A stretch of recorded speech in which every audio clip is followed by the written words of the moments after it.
I used to think that the words in the dictionary have one meaning. The words that we usually speak when we talk to people have just one meaning.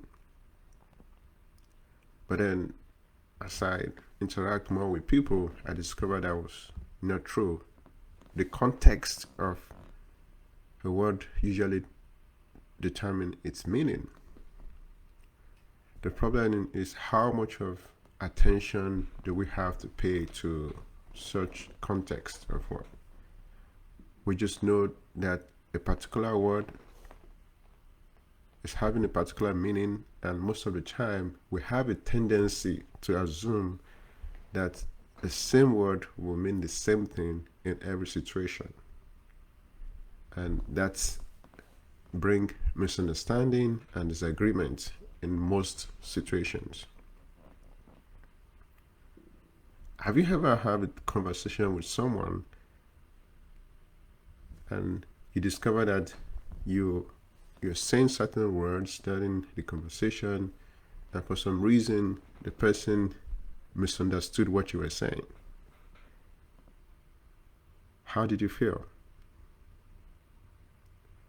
Have you ever tried to say something that is funny, hoping the person understand the context around what you're saying, and at the end of the day, based on the person's expression and what they said, you fully understood that they didn't get what you were saying. They didn't understood what you were saying.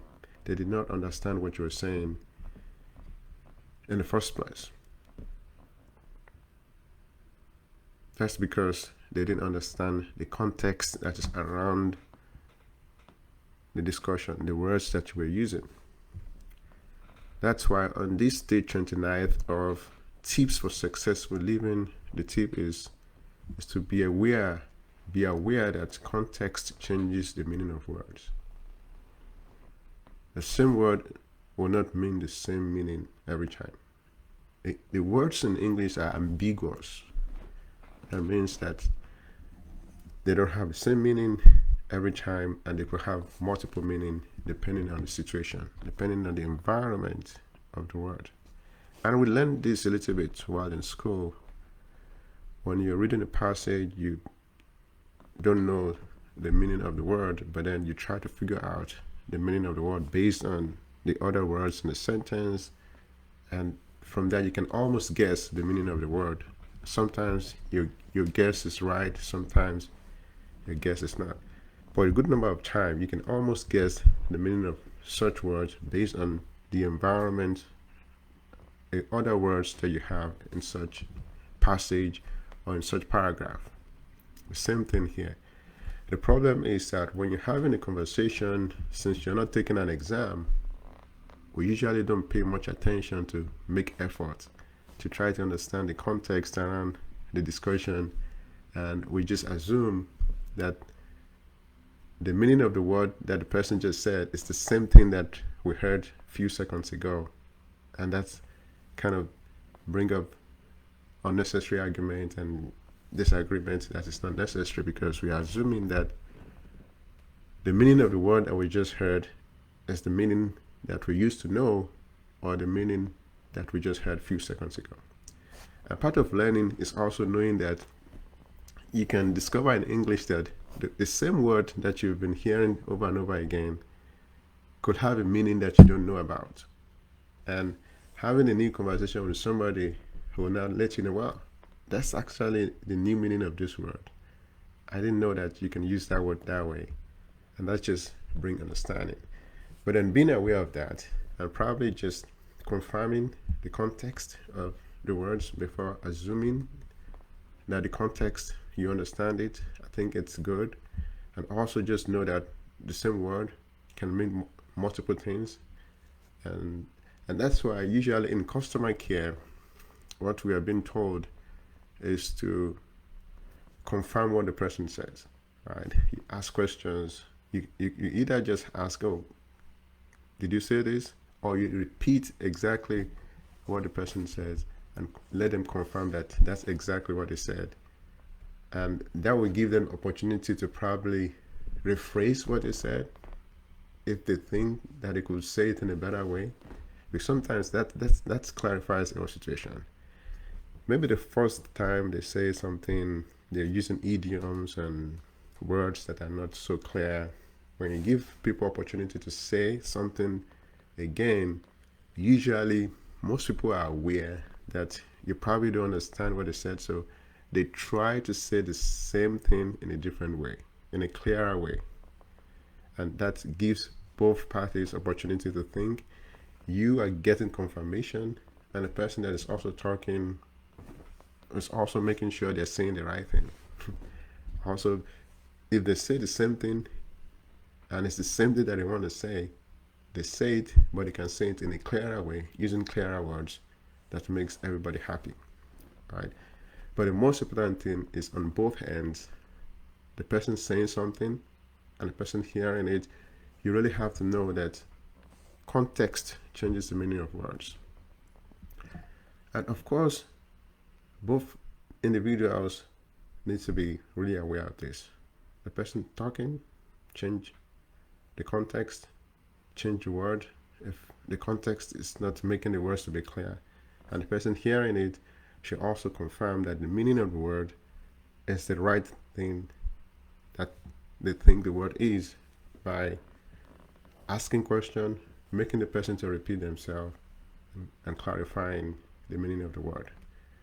If you're just joining today, we're saying that it's good to be aware that words have different meaning, not just when we take exams or when you're in a very serious situation.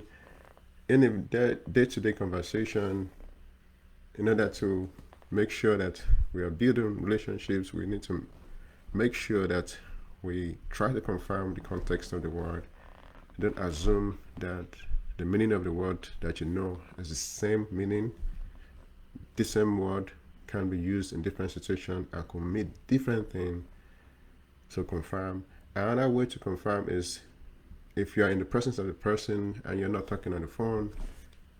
Also, if somebody is saying something happily and in a friendly way, most likely they're not trying to be mean, right? But then, of course, when you're talking to someone on the phone, it's difficult to know that because all you can hear is their voice and the words. But then if you're in person with somebody, if somebody's happy, smiling, and maybe trying to make a joke, hoping you understand the joke, most likely they're not trying to be mean, and maybe the meaning of the word that you know is mean. And you're assuming that it's the same meaning.